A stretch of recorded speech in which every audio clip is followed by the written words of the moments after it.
In the dream, you are falling, lost in the listening distance, as dark locks in.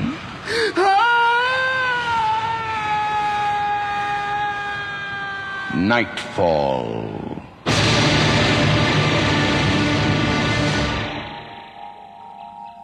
Good evening. Tonight, we'd like you to make certain all your sources are absolutely accurate. The play by James D. Morris is called Where Does the News Come From?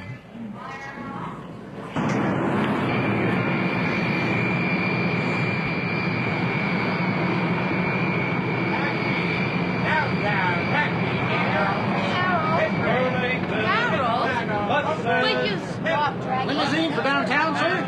Yeah, please. I have a confirmation here somewhere. Oh, that work car. Yes, sir. Right over here, sir. Take your ride?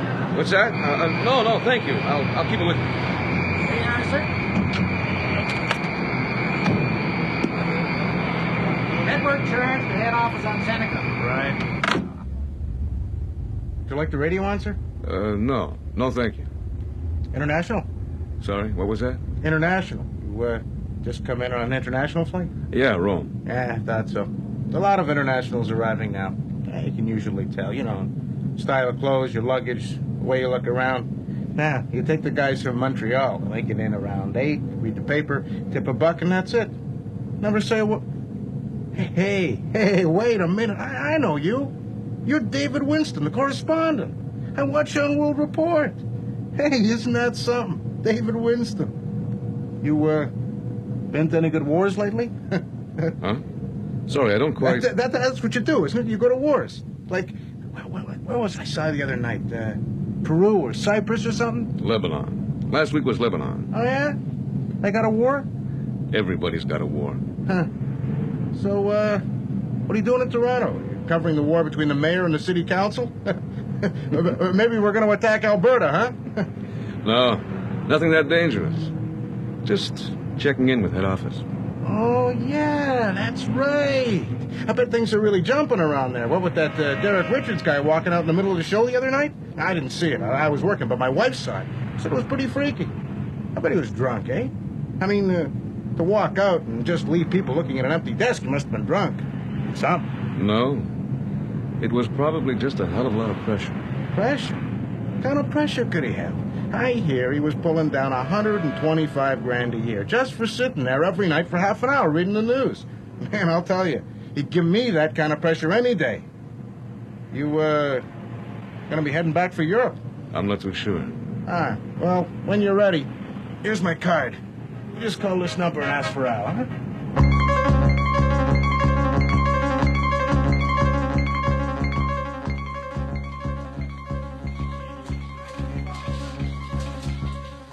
Excuse me. Can you tell me where I can... Pardon me, but where do I find... Hey, just a minute. New in town, big fella? Oh, can you... Stella?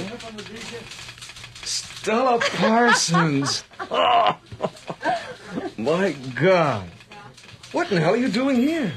Let's see, I left you in Saigon, a pretty bar and 3-star doxy house. Oh, Red Butler, how you do go on. Ah, Stella, you still have that incredible way with words. Which, by the way, is what I'm supposed to be having with Martin Grant right now. Words, that is. Where does His Eminence hide out in this news hive? Look for the largest rock. That's what I like. Professional respect. That man's a waste of skin. He was bad enough when we were all out in the field. There he was just sleazy. Since they made him head honcho of World Report, he's graduated to sneaky sleazy, with power. Try the corner office. Oh, hey. By the way, I hear via the office tom-toms that they've got big things planned for you. I'm not sure, Stella. What's the story on Derek? Well, they put him away, and they're not telling anyone where. A full story's worth a couple of hours scotch. I tell you what, be at the press club later. I'll run it down for you. You got it, baby. And don't you forget it, baby. Remember the correspondent's motto. Clean body, clean mind. Take your pick. Yeah, I never was any good at multiple choice. See you at the club.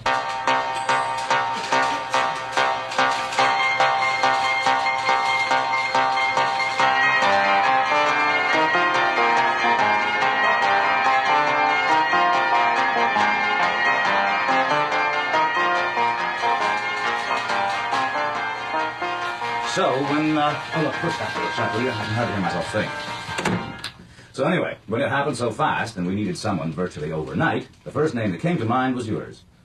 Sit down. Good camera presence, reputation, authority, credibility. You got it all, David. Gee, thanks, Marty. Look, David, let's get something straight right from the start. You and I never hit it off.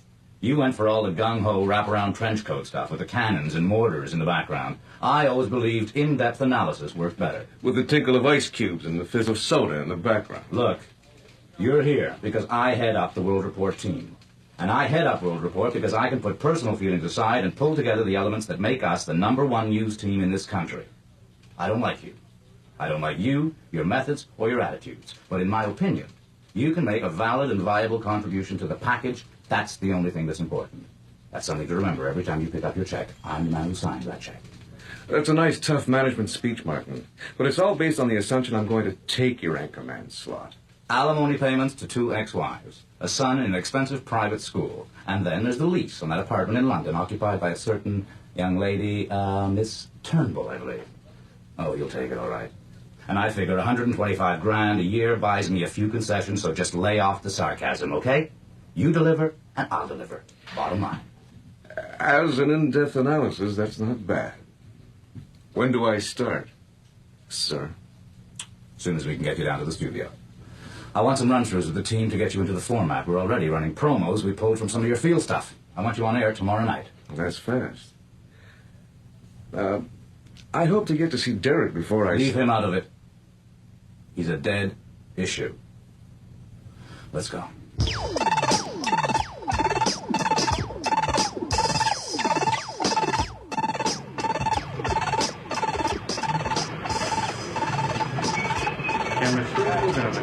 Camera 2 coming up in 3, 2, 1. Cut. Now, see if you can raise it up. Can you look at the top? One more light, please. Camera 2, can you dolly left, please? Hold it. Bit more. I'm getting a boom shot on Oh, that's boom. it. Thank you. Lighting, will you try a bit more film on the desk, please? No, sorry, that's too much. Now we're getting a bounce off the desk.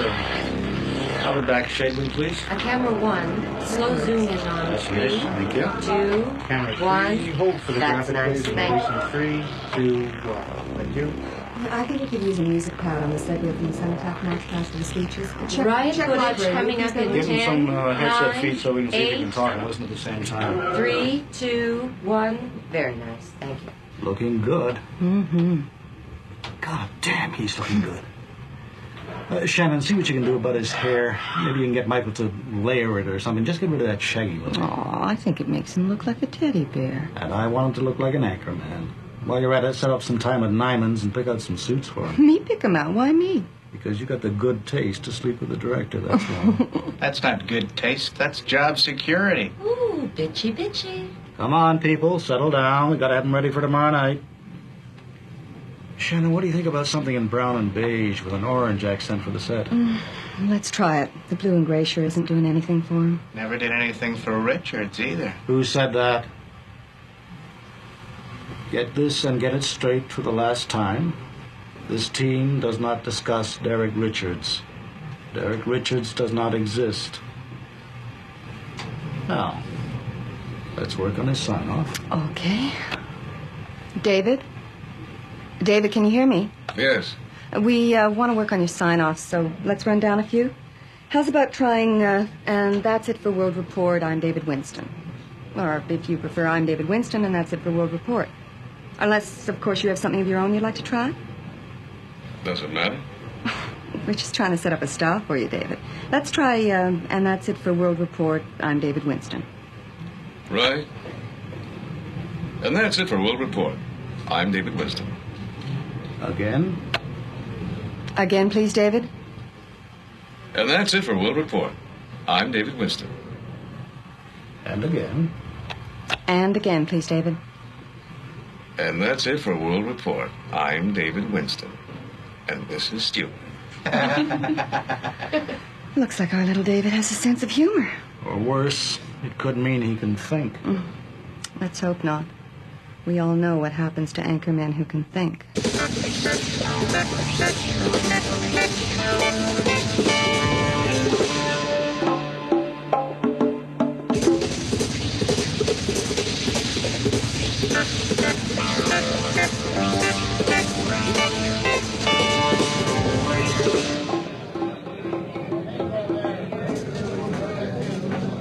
Well, well, well. If it isn't the Phantom Flasher of High Farm. When'd you get in, David? Just this morning. By the way, Wilbur, where's my 20 from Nicaragua? And that was in Yankee dollars, too. Hey, David. Good to see you, my man. Hi, Jenkins. How you doing? Step aside, chaps. Here's Hal, the conquering hero. Oh, you can call me Nathan. Hey, let me buy you one, David. Maybe later. I'm looking for Stella. She's back there, over in the corner. Thanks. Catch up with you later. Right. Wow. You look like a porcupine, too. Haircut, mustache trim, manicure. Hardly look like the old scourge of Saigon we all came to love. And some of you from great distances, too. Boy, I'll tell you, I'd rather backpack in Niagara and carry a cameraman through rice paddies than go through the last 5 hours again.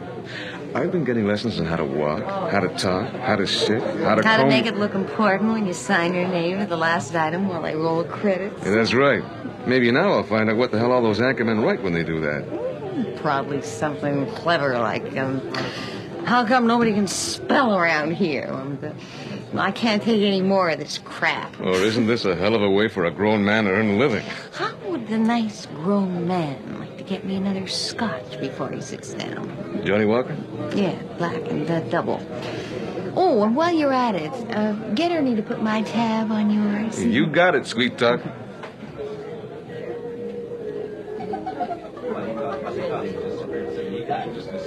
Look out, gang. Here comes Muscle Mouth, the newest star in the news firmament. Put you around, David. Oh, no, you don't. The last round I bought for you guys made the Korean War debt look like a petty cash voucher. Oh. Ernie? Yeah. A double black Johnny and a single Cuddy, and put Stella's tab on mine and run it, will you? She's got it up to $16 now. For the week? No, for the night. She's already had for doubles. For the doubles. Everything fine over here? Oh, I think I'll have another. So you got yourself an exclusive. What's that supposed to mean? The way you're putting away the sauce. You must have got word prohibitions coming back. You haven't even been back a full day and already you're starting to sound like starchy shorts gray. It'll take at least a day before you lose your nice little human qualities. I didn't think it was possible, but hell, now he's so straight, crows could fly test flights over. Oh, now he's manager. A big cog in the big news machine. Oh, war is hell. And I, for one, am beginning to regret leaving. Don't kid yourself. You're still in it. Only now it's a ratings war and meaner than anything you ever covered. Look, David, why don't we just have a few drinks and a few laughs, and then you can go back to the peace and calm of guerrilla fighting in Lebanon. I think I'll hang around for a while. You took it. I took it. David, I'm not kidding. Why don't you just put on your little trench coat and get back to something you know before it's too late? I always thought you were a fun drunk. I thought we were going to have a few drinks and then talk about Derek. Oh, let me get another double into my system. I have to be halfway down the slope before I get to him. Oh, there's Pete Martin heading for the bar. Get him to pick up a couple. Come on, slow down, Stella. I want to make out every other word at least. Stella? Supporting Scotland's primary industry has become my new hobby, and I must say I'm becoming very good at it. What happened? Daddy die and leave you a bank? This is a pretty expensive hobby for a working girl. They can afford it. Who's they? You know, the big news machine, of course. I'd bet her down a fast quarter or two so you start making sense. Take it from me, Davy boy. You're better off not understanding. Derek started to understand, and look what they did to him. Locked him away with a bunch of loony tuners. What about Derek? Let's just stick with me for a minute. I understand. So they let me sit here saucing myself silly every night so no one will take me seriously. And the moment it looks as though someone's listening to me, good old Ernie over there makes a call and someone comes to take me home. Stella, you sound like you're running a couple of bricks short of a full load. Ah, that's what they want people to think. My best interviews are with empty bottles. And I'm only kept on the payroll for past performance in the field. Makes them look considerate and humane. I could blow their goddamn doors off if I wanted. What the hell's that supposed to mean? I know. Know what? I know where the news comes from. They pay me 30 grand a year to sit around sucking up scotch and keeping my mouth shut. That's a tough way to drink scotch. Davy. Take the word of an old flame. Someone who still cares. Get out before they get you. Listen, before you go, get me another double, will you? What the hell is this? Straight Hour Richards cracks up on air. And all I've heard since I got here is crap like news team, news machine, the package. I'm sorry, Stella, but I've had it. Okay. Here it is. You think you're here because you're a good newsman, right? Whoa. You're here because the computer wants you here. The computer that told them you had all the things they needed. Looks, delivery, presence. But most of all, credibility. Without that credibility, everyone could see right through them and their game. What game? A news game. Can't you see it, David? They make it up. Look, Stella, I think that... That's just it. You think. And that's what's going to get you into trouble, just like Derek. But Derek found out. Derek saw the little black and white dog one too many times. You see, they don't count on anyone really watching the news, least of all the people who are doing it. Look what happens in the studio. The anchorman is reading ahead to the next item. The switcher is queuing up the next film clip. The control room is concerned with timing. No one's actually watching. Not even the people at home. They're eating dinner, arguing, talking to the kids, reading the paper. No one ever really watches. It goes in one eye and out the other.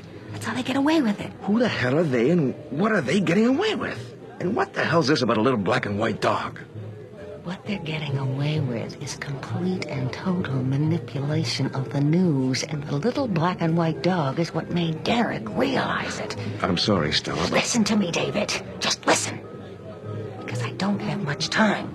Derek was doing the news one night, and an item came up about a flood in Ohio. You know, the usual crap. Ohio floodwaters broke through sandbag dikes today, killing 27 and leaving thousands homeless. For some reason, Derek was watching the film when the camera came in on a submerged house, and there, on the peak of the roof, with all the water all around, was the little black and white dog. Derek recognized the dog. He'd seen him before, last year, last flood. For God's sake, Stella. They didn't have coverage of this year's flood, so they used a clip from a previous flood. Don't be so naive. You know as well as I do that it happens all the time, especially out in the field. You can't get it to cover something, so you buy the other guy's outtakes. We've all faked coverage. Hell, when I was in Bangladesh, they had a PR firm come to your hotel room with 16 and 35 mil clips, so you didn't have to take a Jeep 30 miles into the bush. Everybody's done it at some time. No, baby. This is more than that. Derek went down to the library just out of curiosity. Asked to see the flood file. He needed clearance. Clearance from Martin Grant. And he asked Grant. Grant told him it was none of his business. Derek didn't like Grant any more than the rest of us, so he just dropped it.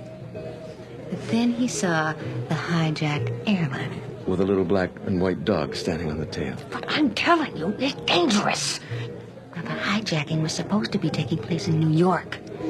Derek noticed the registration number on the fuselage. A month later, there was another hijacking in Buenos Aires. Same plane, same number. That's impossible. It's not impossible. There were 2 more hijackings over the next 3 months. It was the same plane every time. Nobody would buy that. Buenos Aires doesn't look like New York, and besides, even the dumbest viewer would catch on to that. Not if the plane was shot from different angles. One airport at night looks just like any other airport at night, and you never see a daylight airline hijacking. It's always at night. In Cuba, in Algeria, in Liberia, you're a newsman. When were you allowed into any of those countries? David, I'm telling you, everything's there. Computer coded, just waiting for the right buttons to be pushed. Okay. Just what in the hell do you think I've been doing out in the field for the past 25 years? I've been there, Stella. I've been there, so have you. And every time you filed a report, it was used and then carefully fed into the computer for future use. For a future date when they will control the news completely. When they can manipulate and control the public. People all over the world. When they can make them believe anything they want them to believe. Total control. So what you're saying is that Kennedy wasn't assassinated. Watergate never happened. No. They're not there yet. But they're close. If you really believe this, and if this is what Derek believed, then the two of you belong in adjoining rooms. Derek had proof. He worked on it for over a year, and he kept everything in a file in a safety deposit box. He knew they were starting to suspect something. That's why I ran out of the studio. Now you've really lost me. The safety deposit box was in a bank in a little town about 60 miles from here. The same night he ran out, that bank was broken into, and every safety deposit box was opened. Shannon told him to stand by for a special item that had just come in. An item on the robbery. He knew we had to get out of there. Don't you understand, David? They robbed the bank. They found out where he kept the book, and they went after it. And that's bloody well... David! They're capable of anything. They'll kill. It's too important. Your car's here, Miss Parsons. Al's waiting outside. Oh. I'm sorry, Dave, but I have to go. Look, it was really lovely seeing you again. Talking over old times. Maybe... Al's waiting, Miss Parsons. Stella, you can't just... Who's Al? The network chauffeur, Mr. Winston. Yeah, you met him this morning. He picked you up at the airport. But I thought he was... You thought what, Mr. Winston? Nothing. Nothing at all, honey. Stella, are you sure I can't... Oh, I'll be all right, David. Al takes very good care of me.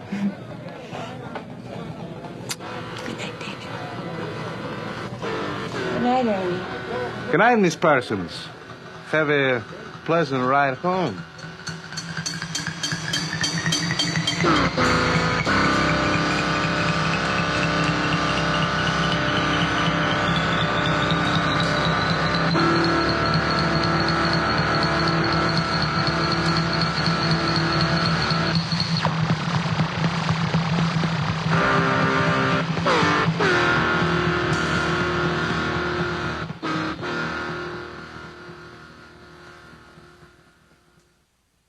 Okay, this is it.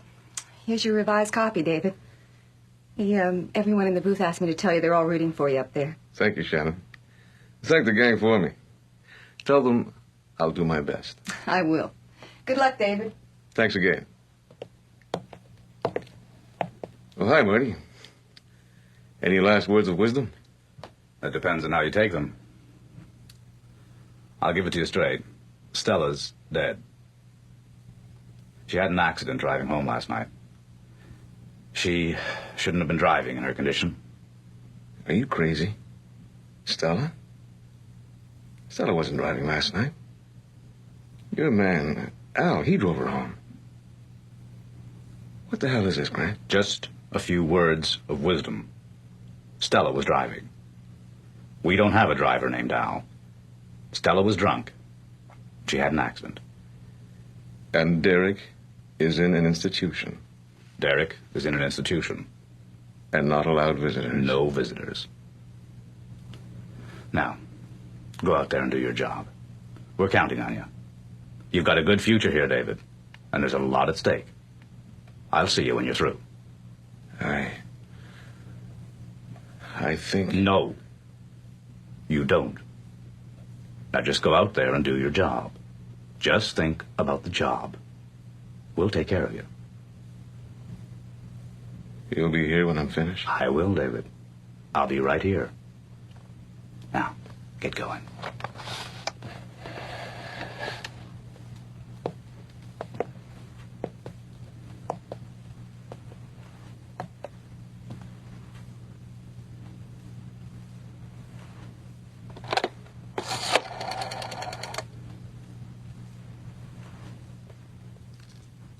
The chairman, please. It's all right, sir. We read him correctly. He's ours. You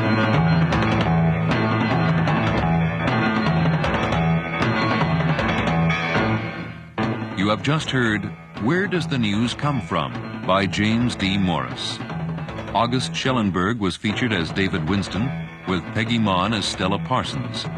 David Calderisi played Martin Grant, and other members of the cast included John Stalker, Elva Mae Hoover, Frank Perry, and Trish Allen. Our recording engineer is Jan Wright, with sound effects by Matt Wilcott. Our production assistant is Doris Buchanan, and the series story editor is Earl Toppings. Nightfall is produced and directed for CBC Radio by Bill Howell.